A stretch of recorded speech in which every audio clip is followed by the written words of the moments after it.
Hi guys, Hallie here. Some of you know me, the highlighted pinup, and today I'm in the salon. I'm just hiding out in the little break room area, and I'm going to go over a couple different types of brushes and combs that we commonly see, what's the difference between them, and ultimately how to use them and when to use them so you can get the best success for your hairstyling. So these are the brushes and combs that I gathered up.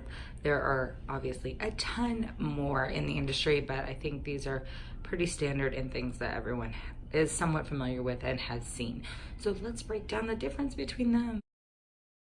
So these are wet detangling brushes, or brushes that are safe to use when your hair is wet and you're starting to brush them out. There's a lot of conversation about that wet brushing can be really harmful to your hair. It just depends on what tool you're using, and make sure you know which one works well. So to start it off, we've got the wet brush. This one is pretty much safe no matter where you start from in the hair. I really always suggest though starting at the bottom and working your way up. The reason this one is so acceptable is because the bristles move really well. So if it does get caught on a knot, usually what happens is that the bristle will bend before it rips through the hair. So it makes it a really gentle way of detangling the hair and getting anything out. Ignore the hair, these haven't been sanitized yet. We'll get there. Then we have a wide tooth comb. This comb has seen better days, but I love it, so don't judge me. And the reason why this one is adequate, especially for someone like, let's say, who's curly, is because the teeth aren't so close together, even though they are very, very stiff. It still allows plenty of hair to pass through, so you can gently break up a tangle. Again, trick with these is you always start at the bottom and then work your way up. If you start at the top of the knot and pull it down, it'll make it tight. This is a vent brush. I think everyone has seen them, probably have one from time to time. This is usually my preferred brush to comb out with. It's just because it was how I was trained.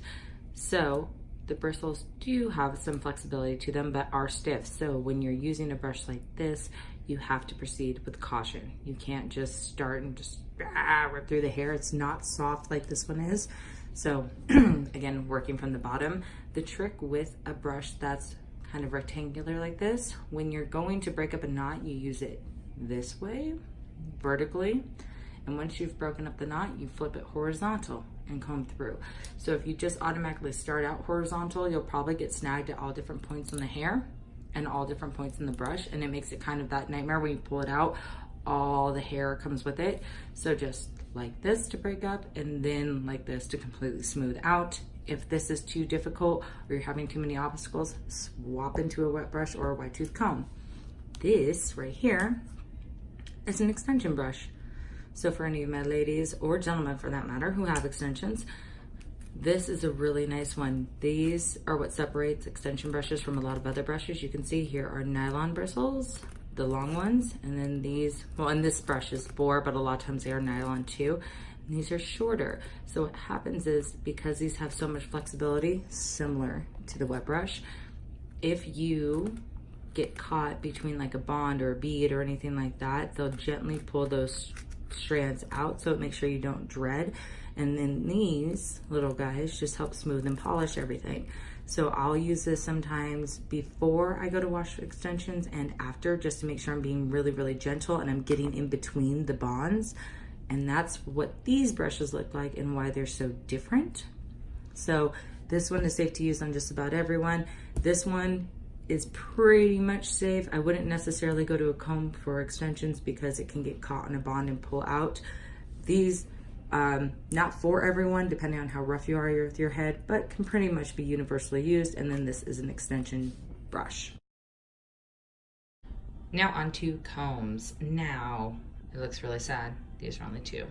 Womp womp. I do not have a teasing comb. I haven't used one in a long time, so I don't have one. I'll show you what I use instead. But just for combs, these seem to be some of the most popular. We have a 7-inch or a cutting comb.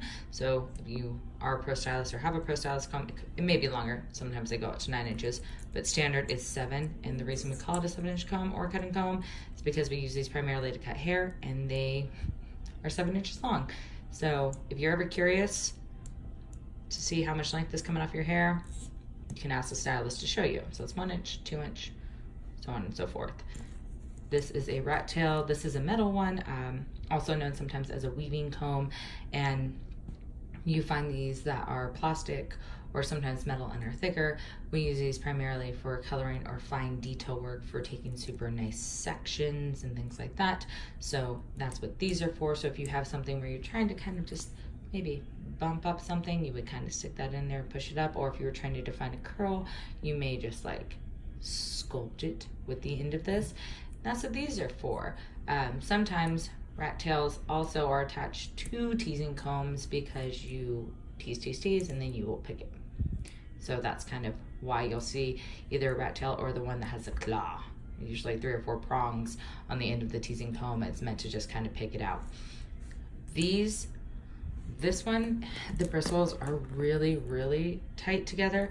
So I wouldn't necessarily say this is good for wet styling at all, because the teeth are really stiff and they're close together, and you can see they don't have any flex to them. There's a lot of force that I'm putting on, so that's not good to try to get through your hair when it's wet. It'll cause a lot of tension.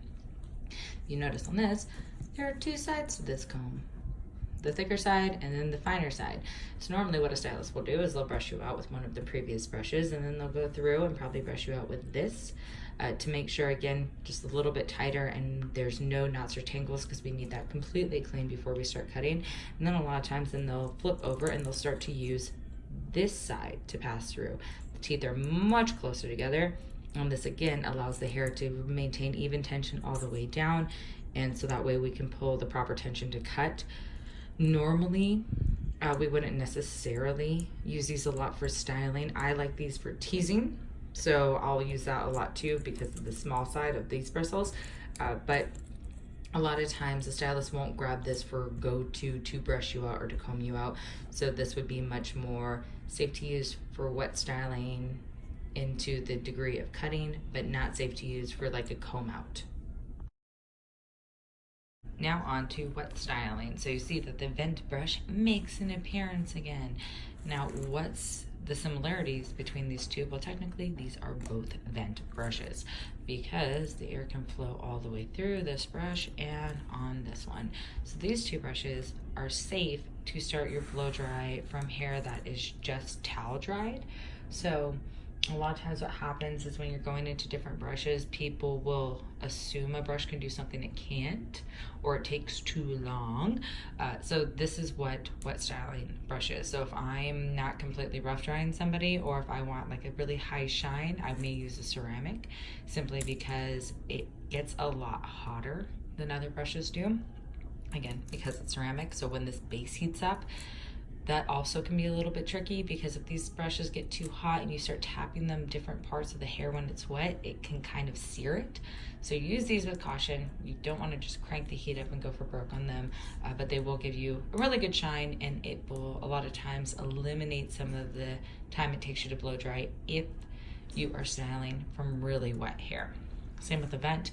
A lot of people like to pull out with these. Again, that's totally safe because you can do that. You can do that scoop and pull motion with your blow dryer, and because of the vents, the air passes completely through the brush. It doesn't bounce back, and as a result, they're safe to style on wet hair. You just have to remember, again, these bristles are stiff, so if you are doing that, you want to make sure that you're not causing any knots or anything like that, and if you are, take a time out, pull them apart before you just start ripping through with this brush.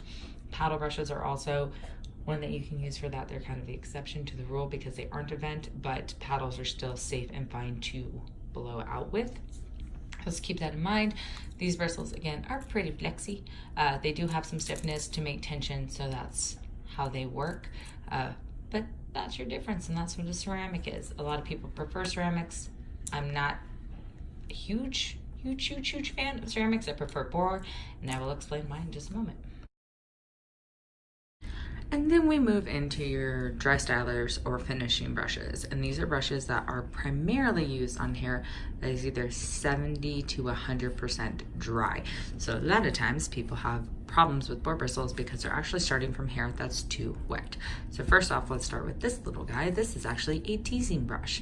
And the reason why this falls into this finisher category is because you would normally use this on dry hair. So you can use this to tease. You can tell because the bristles are super soft, but they're also kind of beveled. So there's some long ones and short ones.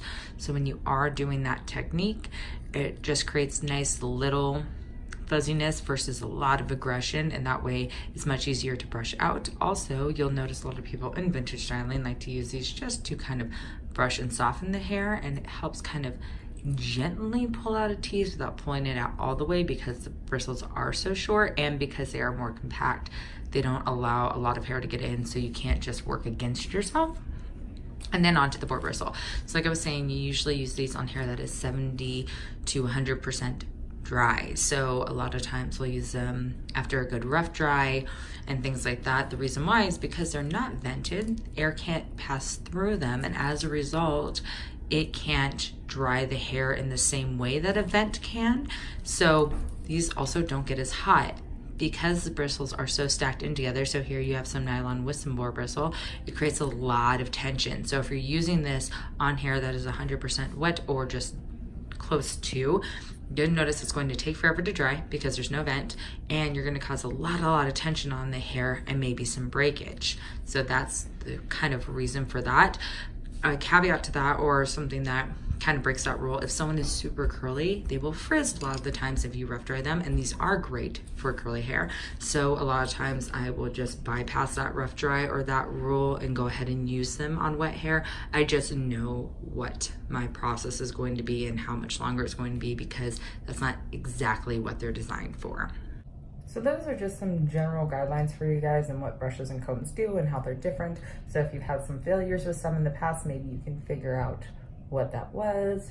And again, none of these rules are super set in stone. Like if you don't do this, you'll have a bad time, but it's a pretty good guideline to gauge on when to utilize the foundation or rule and when to break it.